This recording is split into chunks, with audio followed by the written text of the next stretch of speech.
This is Viticulture, where we share conversations with makers, growers, thinkers, and doers, folks who cultivate a good life. My name is Chris Missick, and I'm a lawyer turned winemaker in the Finger Lakes region of New York State, and I'm sitting down with great people in wine and other walks of life to hear their stories, learn their lessons, and take their advice on the perfect pairing.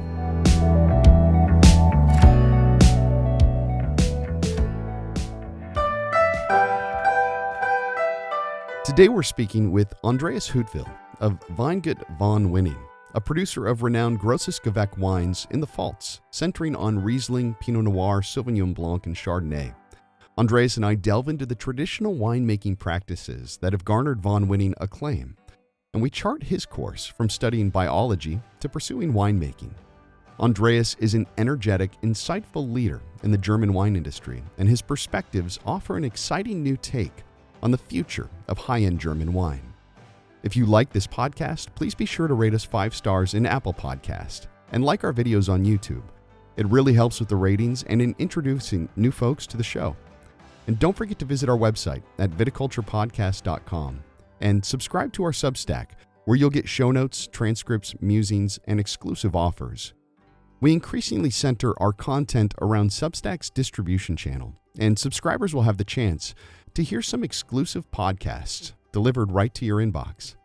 You can also support the show at Substack and help us keep producing high-quality, in-depth content with makers and producers of all sorts. And though I'm not the best with social media, please check us out on all the social media platforms.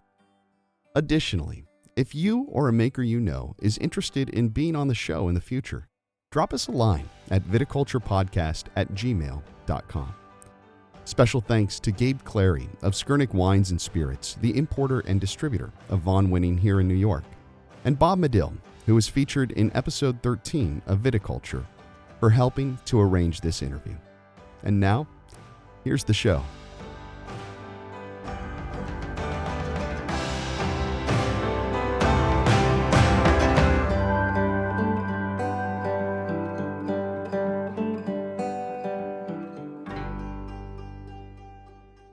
Hello and welcome to Viticulture, where we discuss cultivating a good life.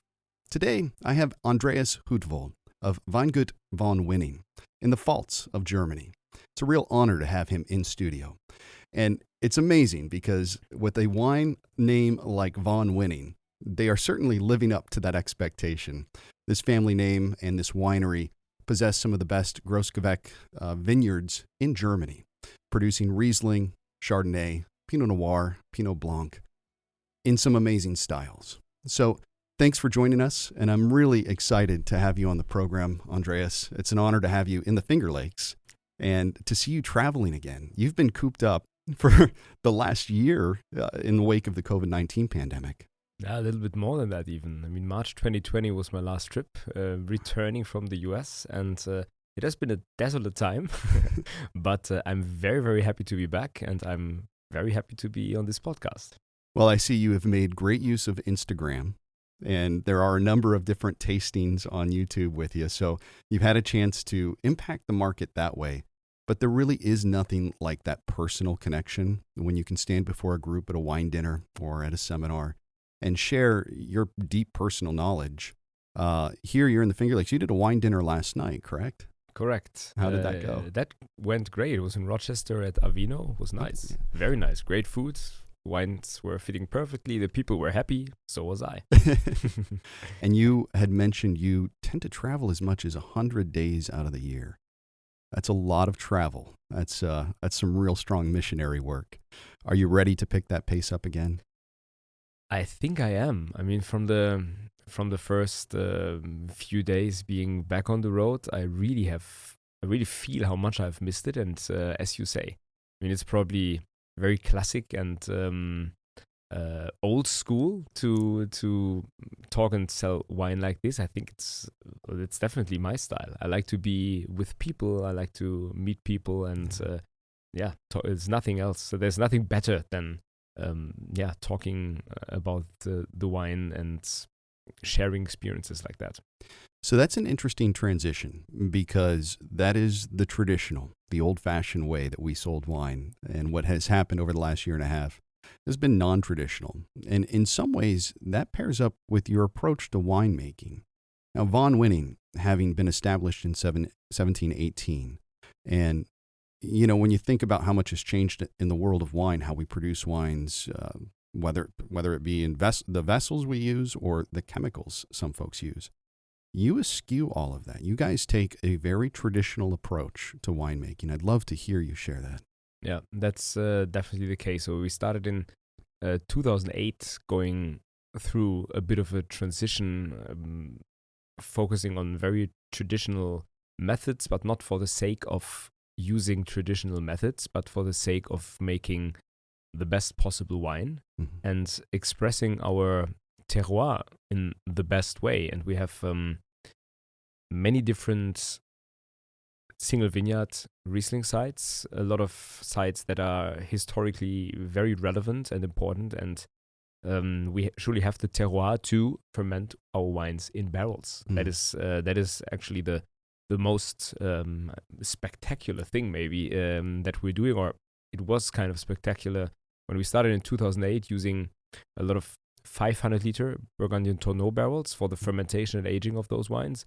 Because in my opinion, for the conditions that we have, Pfalz, relatively warm climate for German standards. That being said, of course, Germany obviously is still cool, very much the mother of cool climate when you look at Europe, the northern border of the European classic wine regions.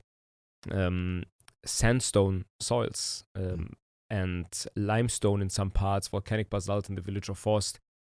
So there is always aromatical ripeness. There is a certain power to the wines. Still, we have a lot of finesse and elegance, fantastic backbone of acidity because all the best vineyard sites are sloping up the hard mountains. Sun is setting behind them, shadow on the slopes in the afternoon, nice warm days, cool nights. As you know, that is super important, having this difference between day and night when it comes to temperature to keep the acidity, have fine, elegant aromas. We want to bring the different vineyards, the characteristics to the glass and to the bottle, and then it is very obvious, and every quality producer will tell you the same thing. You are one yourself, you know it very well. You have to be close to nature in the vineyards in order to come to the potential. Very simple. Having a balanced ecosystem, have a lot of life in the vineyards.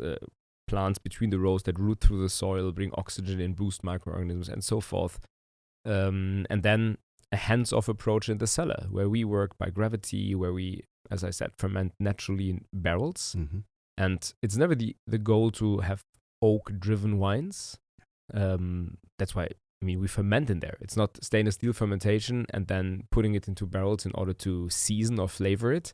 It is rather having this phenolic structure being very well integrated. And for that, we crush the grapes when they come in. We macerate them for 6 to 12 hours.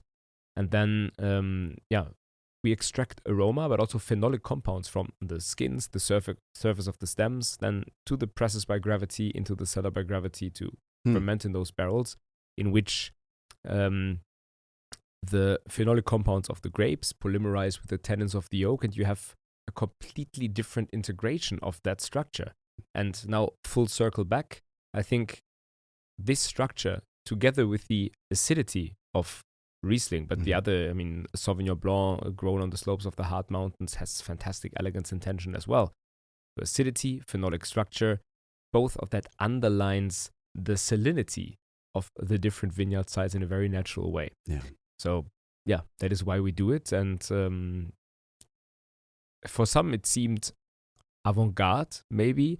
In 2008, in reality, you said it perfectly right. It's as traditional as it gets, because 50, 60 years ago, not a single wine on the planet was fermented in stainless steel. So it's a fairly new paradigm of that clear, crisp, fresh, and fruit-driven, completely left alone and uninfluenced wine, let's say. The barrel does not do that, in my opinion. It doesn't change the wine at all. It's just a different way of underlining the characters that you have there. Yep. So a couple things from a production end that are interesting is the idea of maceration with the skins. There are a lot of folks who seek not to promote any of the phenolics that come from that.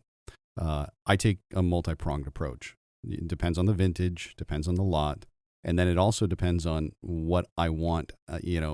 There are times I will let some portion soak and some I will drain off. So I've got this palette to work with when it comes to blending.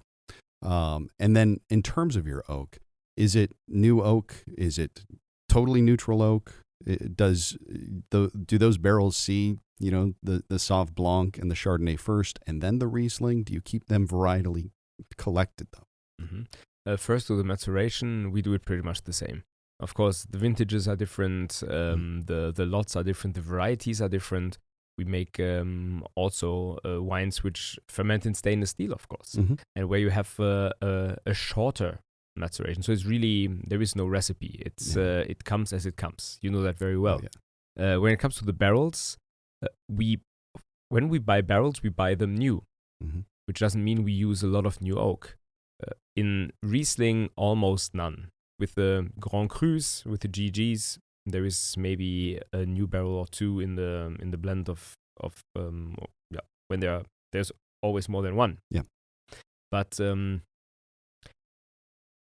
first passage usually with Sauvignon Blanc, with Pinot Blanc, with Chardonnay, and then Riesling. Yeah. Occasionally, a Riesling goes into a new barrel, and that being said, those new barrels, French oak, by the way, for the most part, is rather roasted than it's toasted.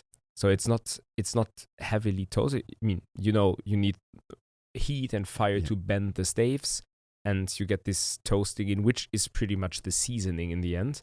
And the barrels that we get are very lightly toasted, or as I said, rather roasted, longer time with the ember instead of short time and fire. Yep. So it's a very gentle kind of seasoning that you get there.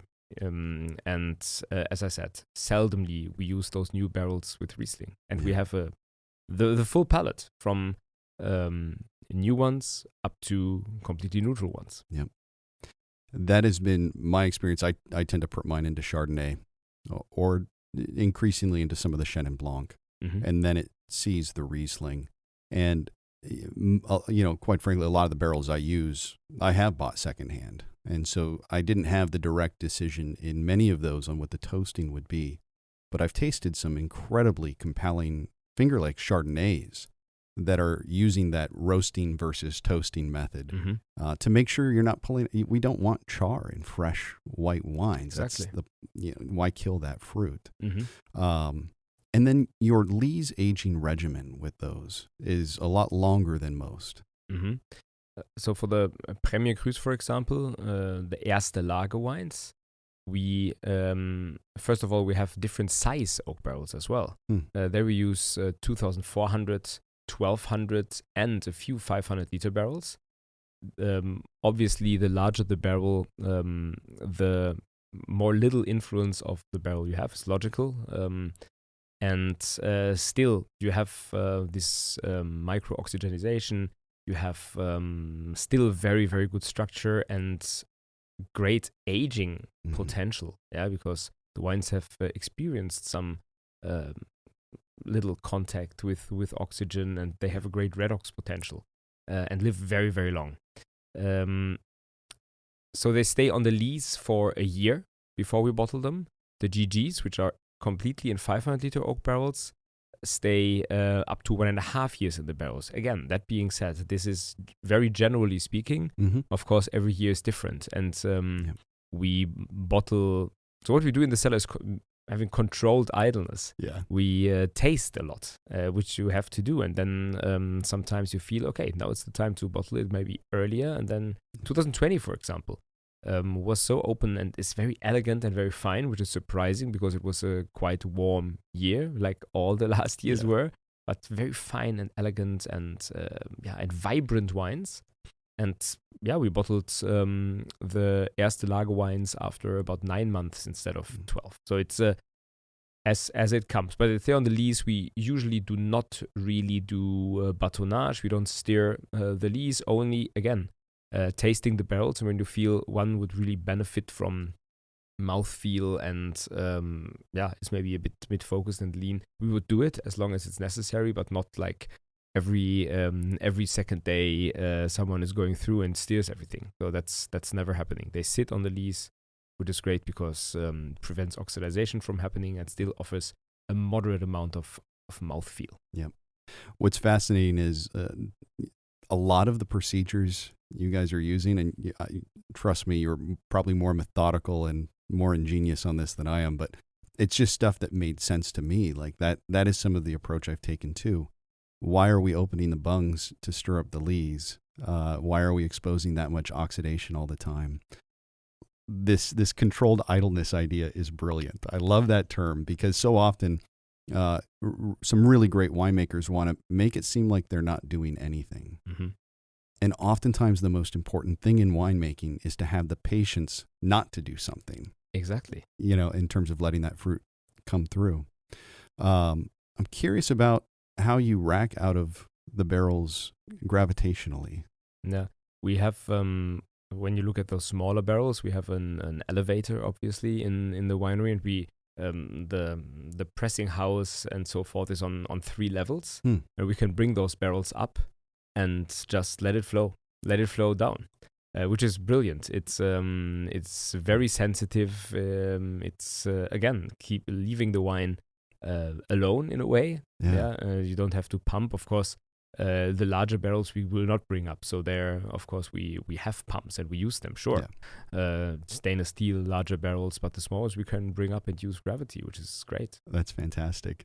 And the racking, the racking pretty much takes place right before bottling. So we keep them on the lees until we bottle. I'd have to use a forklift. No elevators. Yeah. With regard to that, when you're racking from barrel, are you looking at pulling some of those lees with it to spur the kind of autolytic condition? So, as the lees break down, cell walls break down, all that goodness is imparted into the wine. Are you confident that whatever was happening biologically has done its job, or do you seek to pull some of that up and let that wine settle again? No, we don't do that because they stay, as I said, on the lees quite long until the moment we bottle it. So there is it's one smooth movement, and then there is light filtration. Yeah. And they go to the bottle. And I think after a year or a year and a half, you have a lot of that goodness inside the wine anyway. Well, I'm loving this part of the conversation. If we can talk a little bit about your sparkling programs. Mm-hmm. You guys are well known for your sects, and I'm not sure if you make any sparkling wine from varietals other than Riesling. We do.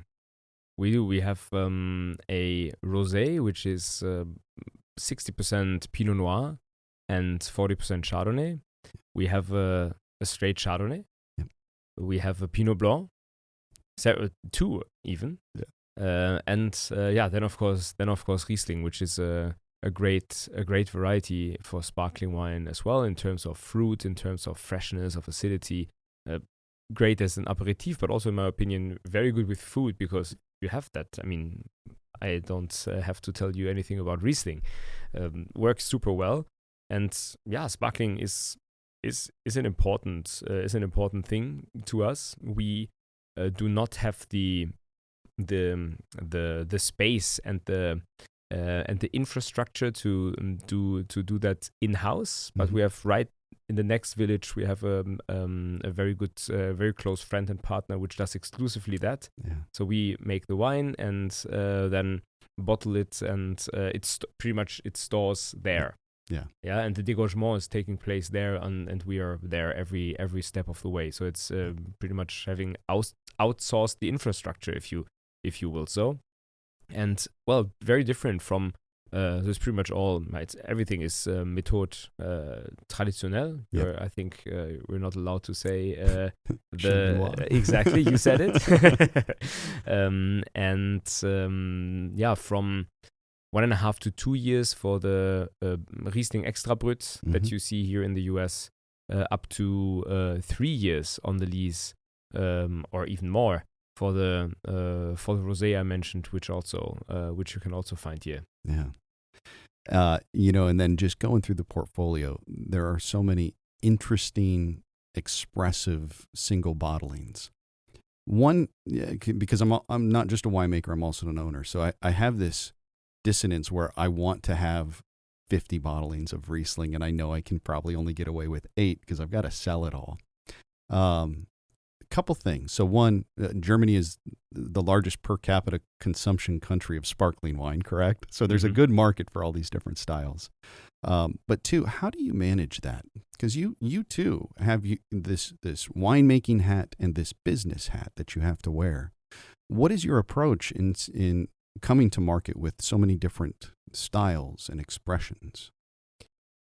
I mean, first and foremost, we have a lot of different vineyard sites. So it's much more in that regard, much more like Burgundy in comparison to Bordeaux, right? Where you have one main wine, which is a couple of 100,000 bottles, and then maybe a second and a third wine. But it's alone from the variety Riesling, we have 15 different single vineyard Rieslings that we make, Premier Cru and GG and Grand Cru. So here already you have the foundation for that system. So it's quite normal that you have several wines which are in themselves quite rare, instead of one big wine or quantity-wise big wine. And then, there are, of course, other estate Riesling and special bottlings as well. So it adds up to, what is it? Up to like maybe 25 Rieslings or so. And which is a fair amount when you think about that. Even a bit more maybe, including sparkling and so forth. And then we have 3 Pinot Blancs, we have 3 Chardonnays, we have 3 Sauvignon Blancs, we have different Pinot Noirs. Now, finally, since vintage 2018, we have single vineyard bottlings of Pinot, like also GG there now from the Reiterpfad in Ruppertsberg, the Achtmorgen, very exciting. So it's historically a relatively normal thing to have that. And we have a lot of people in the area.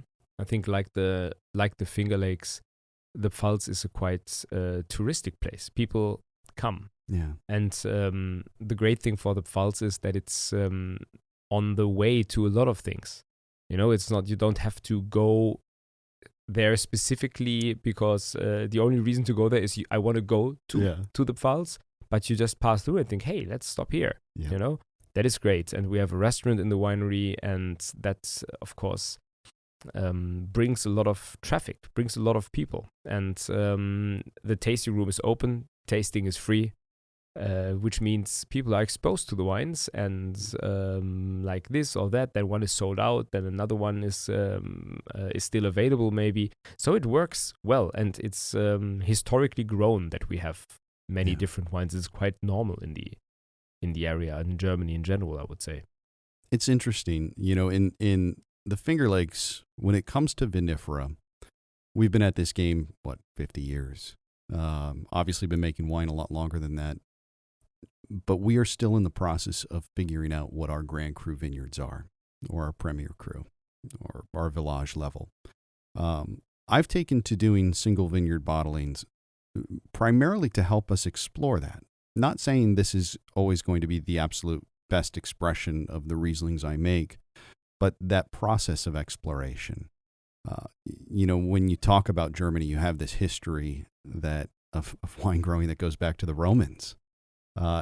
Even down to the fact that the oldest press in your region that was found was from like 200 or 300 AD. There's one in my village, actually. I live in Bad Dürkheim, in the part Ungstein, and there is an old Roman manor with a press house, which is from 300 or something AD, which is pretty cool. I'd say. The other interesting corollary with the Finger Lakes is, there are a lot of folks who make it a destination. but we have like Niagara Falls nearby. So it makes this perfect overnight stop for people traveling, because that really is an endpoint destination. Everybody's got to see it once. Of course. So I'm always fascinated how the tourism plus the wine sales aspect, plus the, drawing people in, plays in other regions around the world. I'd love to hear more about what brought you into wine and how you ended up at Von Winning. I do know you went to the Geisenheim, so you were on this track at a young age. What inspired the love of wine, and what has that trek been like? Yeah, I have been actually, I would say, definitely not one of the youngest starting, because I did some detours before. I was growing up in an area like 300 kilometers north of the Pfalz, and in a Ruhrgebiet, we call it. It's the area between Duisburg and Dortmund. It's a there's high population density. There is coal mining. There is steel. There is beer. Yeah. Was kind of fun growing up there, I have to say. And the roots of my family are in the Pfalz, though, and in winemaking. So originally they come even from the Mittelrhein area, but a branch of the family went to the Pfalz. Always there were winemakers, doctors, and priests. That's I have to admit, I'm absolutely not a religious man, but I love wine. Yeah. My grandfather was a doctor, went away from Neustadt in the Pfalz, and my father even further away in the area where I grew up, and I, after 2 generations, went back to the roots. And with the detours I had, in the end I was studying a few semesters of biology, and it was a very, very short leap, and in the end, blood is thicker than water. Yeah. That's what they say. And I felt the pull at a point and realized, hey, that combines everything that I would like to do. I would like to work with my hands. I would like to be outside as much as possible. I would like to have the opportunity to travel and work with people. And then I really like wine. And we had a winery, or distant family with a winery in the Pfalz, and this is what got me started. I did an apprenticeship there, or actually I wanted to go to Geisenheim, and the distant family there, Weingut Wegmüller in the Pfalz, they said, don't do a stage. That's not enough. Half a year is not enough. You need to see at least the full cycle. Yeah. And do 1 year. Start the apprenticeship. You can still quit it if it's enough for you, because you need like practical experience to go to Geisenheim. Yeah. And I of course finished the apprenticeship, which was, the best thing. It was learning the profession, let's say, and then going to university, which was great. And there I quickly learned that you could. There was an exchange program with Udine in Italy, so I started learning Italian. I went, did several vintages in Italy. Then I went to Udine, to the university, for a year to study viticoltura enologia in Italian, which was you also picked that great. up fast. Yeah, I had to, because I know all the classes and courses will be in in Italian. So I just spent time in Italy, and then when you have to do it and you're exposed and surrounded by it, because even though it's the north of Italy, little people speak English. They do speak English, but it worked. It worked well, and traveling around a bit, working in Australia for some time, and then I came to the winery in 2010.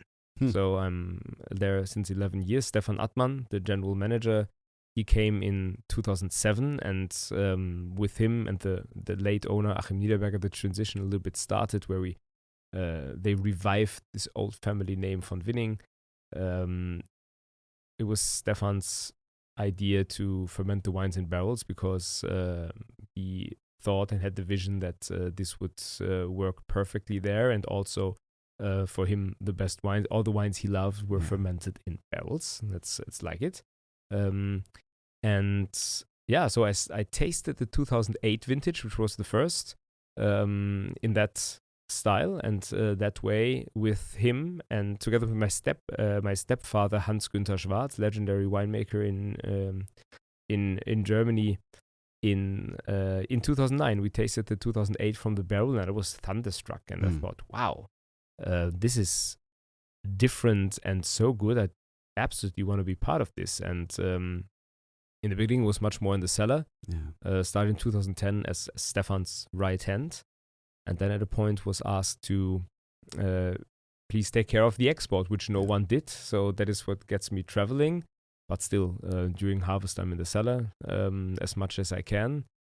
During the times of the pandemic where I couldn't travel, I would have even worked in the vineyards again, which was fantastic. I've really missed that. But yeah, that was pretty much a very long answer to your question. No, I love it because it's these little detours we take in our life that help us become what we can ultimately be, right? Exactly. So I imagine having someone already working for the winery, fluent in English, Italian, been around the world. I mean, that is the perfect fit for someone who's going to be knowledgeable of the wines and can then also handle exports. Languages have never been my strength. My wife is from Toulouse, France, and I spent so many years trying to learn French. I just cannot pronounce words. When I speak in French, everyone looks at me like they have no idea what I'm saying. Yeah, French is tricky. And in some ways, it was fortunate and it was good marketing to go back to Von Winning after a short hiatus. The name itself being a family name, like there is a legacy there, but it's an easy one for us Americans to pronounce as well. I think it's that is a very important part. Of course, first and foremost, it's about quality. If the wine which is in the bottle and which is in the glass isn't good, people do not care about it. Yep. That is very, very simple. And the most important rule, it has to be good. Yep. And then on a certain level, other things become important. And I think if people are comfortable and they are not afraid to pronounce the name, that is very important. And it's coincidence that this old family name is the perfect name, because not only can people pronounce it, but to tell you the truth, I think most people really like winning. Oh yeah, right. So that is very good. And then of course labels become important, where I think we have a very nice combination of traditional and modern aspects, different colors. So we distinguish the different vineyards. Every bottling has a slightly different color. You recognize Von Winning, but you also, when you're not able to say Kirchenstück, for example, you will say, hey, there was this outstanding GG from Von Winning with a black label with the white and gold, and then it is clearly the Kirchenstück. So yeah, a lot of things work together quite well. They do.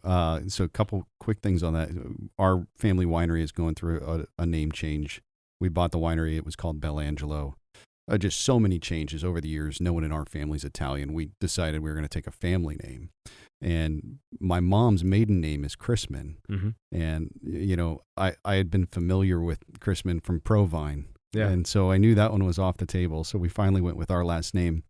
But for the same reasons you're talking about, my philosophy of winemaking is authenticity and deliciousness. And if you don't have the authenticity right and the quality right, it doesn't matter what the name is. Exactly. Does not matter at all. Yeah. So, yeah, that's an interesting path. And, you've also, I'm just thinking about it. I think it's fascinating because I've tasted some amazing Spätburgunder, so German Pinot Noir. The combination of your proximity, being so close to France in the Pfalz, you label your bottles as Pinot Noir, not Spätburgunder. And what was the thinking behind that? Thinking behind it is that, the variety is in the Rhine Valley since pretty much 900 years. Mm-hmm. It has a very, very long history in Germany. And of course, over all this time, you have clonal differences. There are varieties of the variety that originate and has been developed in Germany, which is for me more the Spätburgunder thing.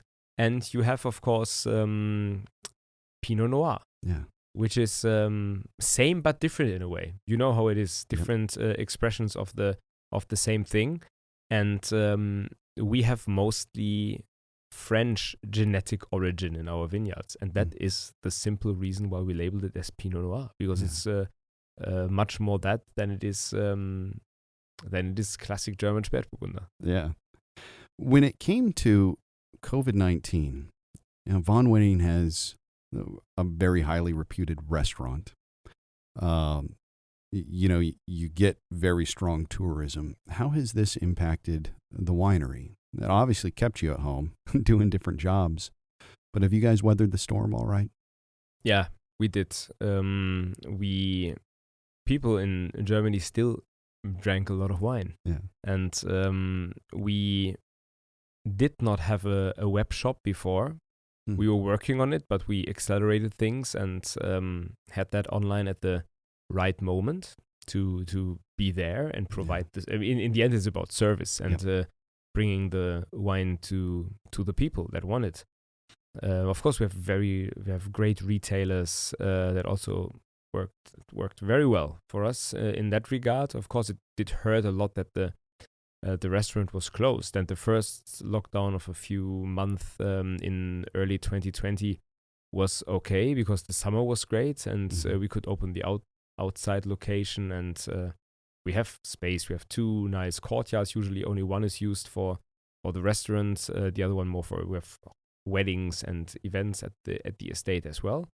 It's very beautiful. All the buildings built between 1847, 1850, old tree in the middle of the courtyard. It's really beautiful. I hope when you go to France to encourage you to do a detour and visit me there. I'll be giving you a call.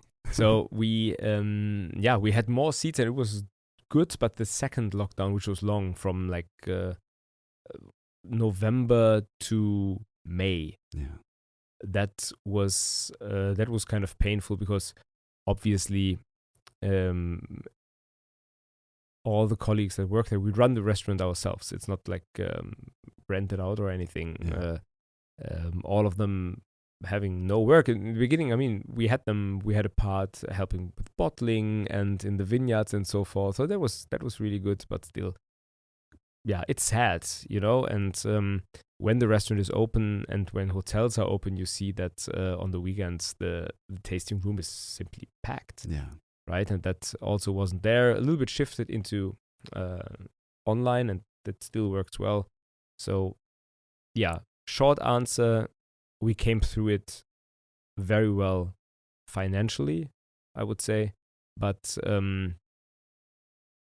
it was a challenging time and emotionally, and it hurt, especially because the restaurant was closed for so long. Yeah, I mean, psychologically, I don't think we've even begun to understand what this has meant for us. Mm-hmm. We talk about syndromes in the U.S. like post-traumatic stress, and I think that in some ways, like, people are still dealing with this, or they're about to start dealing with it.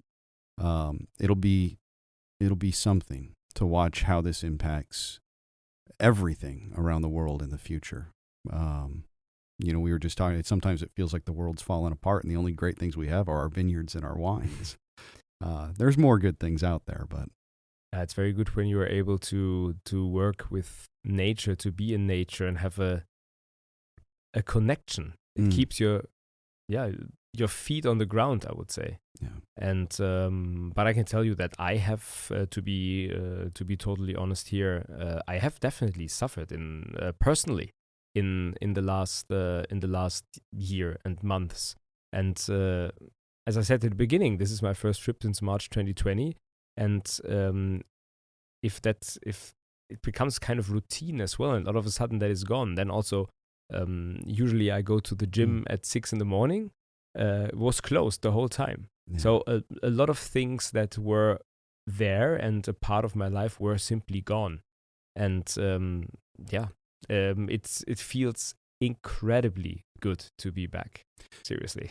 There are a lot of these things we do with our lives, the decisions we make, they become our sense of purpose, right? Yes. In some ways, your purpose is not just to make like world-class wine. It's to introduce it to people, and it's to continue your operation going, keep those employees employed. And when that is taken away from you, like, it forces a questioning of your entire sense of identity. Mhm. So I'm glad I'm not the only one who has felt that way.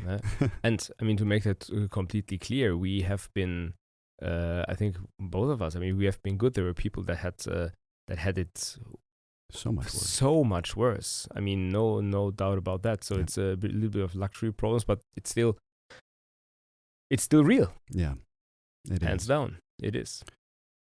Just sort of a general question I have. In the United States, we have this extremely complicated 3-tier system. We've got 50 states, all with their own, online shipping requirements.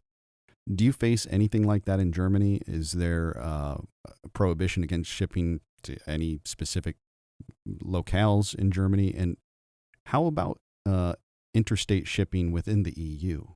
Are you able to send to other countries without problems? In Germany, nothing, no problem at all. Shipping to other EU states is a bit more difficult because of different, I mean, VAT and so forth. That is the challenge. And so we do not sell directly to final customers in other EU countries, but we have importers.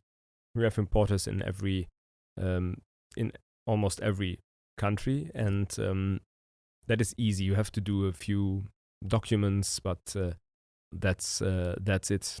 Yeah. But direct customer is complicated and difficult because, I mean, now we don't have to go into detail here, but doesn't work well. Yeah.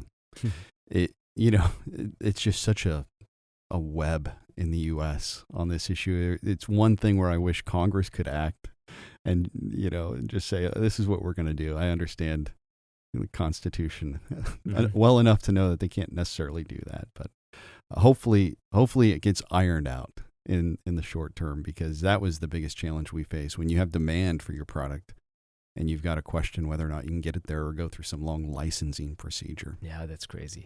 So with this trip to the U.S., how long are you here? Where else are you traveling?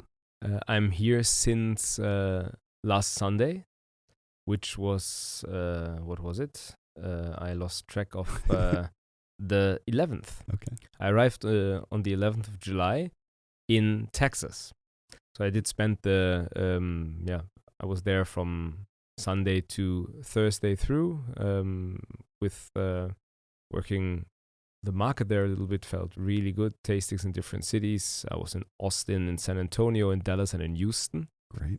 And then I came here, and from here I'm going back home next Tuesday.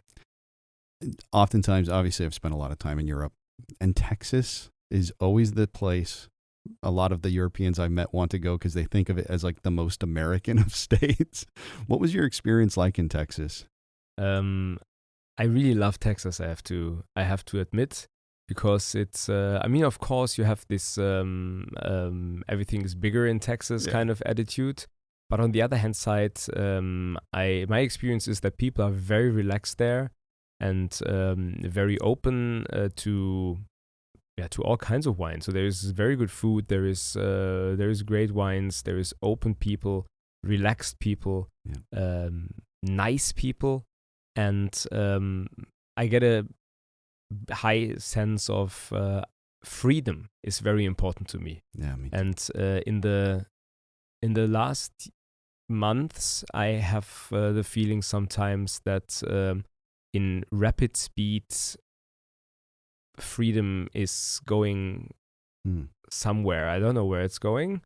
I don't know how this will continue, but it concerns me. And in Texas, I have a strong sense of freedom, and that's why I really love to be there. Yeah, it is interesting. A lot of the sort of standards that we thought could never be broken were broken. True. I'm no libertarian, but it certainly inspired a libertarian streak in me. Yeah, it's the same for me, and balance is always important. Yep. And what has shocked me a little bit is how easily people accept without second guessing. Because I mean, yes, we have outstanding and never heard of challenges on a global level. But still, there are standards that make us and our societies. I think same goes here for America and Germany or Europe, what they are. Yep. And we have to uphold those values. Privileges and freedoms are never just granted; they're fought for and they're won. Exactly. And it's an inheritance we have to defend. I couldn't agree more. You have done remarkable things in a relatively short time, Andreas. Where do you see yourself going over the next 10, 20 years?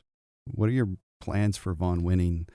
What do you think the world will think of Grosses Gewachs as really kind of this core group of evangelists continue to go out and spread the word? I have to start in the past. The German wines have been, in the end of the 19th, beginning of the 20th century, the most sought after wines in the world and among the most expensive wines in the world. Because of that has of course changed due to two world wars, of course, mostly the second, and then rather a category of wines flooding international market, which it by no means stand for what Germany and what German wines stand for and have to offer in its depth and complexity. And it's changing again quickly. The appreciation is very high. Still, you hear from time to time, Riesling, no thank you, I don't like sweet wine. But, and don't get me wrong, there is fantastic sweet wine from Riesling, probably the most exciting sweet wines in the world, or the potential is there to make among the most fascinating sweet wines in the world. But there's mostly dry wine. For us at Von Winning, we make dry, salty, complex terroir wines, to put it in one sentence. So the appreciation for that is higher and higher. You see it on wine lists all over the world. I have the feeling that there is a demand for Pinot Noir. People ask for Pinot Noir more and more because, again, here you have elegance, you have finesse, moderate alcohol, which with the changing climate is becoming a rarer and rarer thing. Chardonnay will be very interesting. We already have it, but it's getting better, and we planted it in very interesting sites. So there's a lot to do. I don't see a paradigm shift in style. We have our very distinctive and a traditional way of dealing with things, and this will not change. But in general, it's a team effort. It's as I said, Stefan Attmann is the head of everything. Kurs Ratgeber, head winemaker, Joachim Chaillet is in the vineyards, and I'm part of that core team as well, and we'll bring things forward in a good way, like Pinot Noir, Chardonnay, and keeping the Rieslings fine and elegant. That will be the challenge of the next decades, I would say. Well, fantastic. Thanks again for being here today. Any final words? Those were some good final words. Pretty much. Well, final word is thank you very much for having me. It's fantastic to be back, and it's fantastic to be back in the Finger Lakes. It has been more than 10 years since I was here, and I was excited to come in order to really discover the area, which I will do, and I have the first impressions. I'm very excited about it. And last word, I can't wait to taste your wine. Well, sounds good. I'm sending you with some parting treats. So, well, I'm going to close this out, Andreas. This has been Andreas Hu of Von Winning Winery in the Pfalz. Von Winning is focused on finesse, traditionalism, and elegance. Andreas is finding his way in this world, pursuing freedom, and implanting his legacy in the world of German wine. Thanks. Thank you. I hope you enjoyed this show. This has been Viticulture, where we share ways to cultivate a good life. Don't forget to visit our website at viticulturepodcast.com. Subscribe to our Substack, where you'll get show notes, transcripts, musings, and exclusive offers. And check us out on all the major social media platforms. Thanks again for stopping by.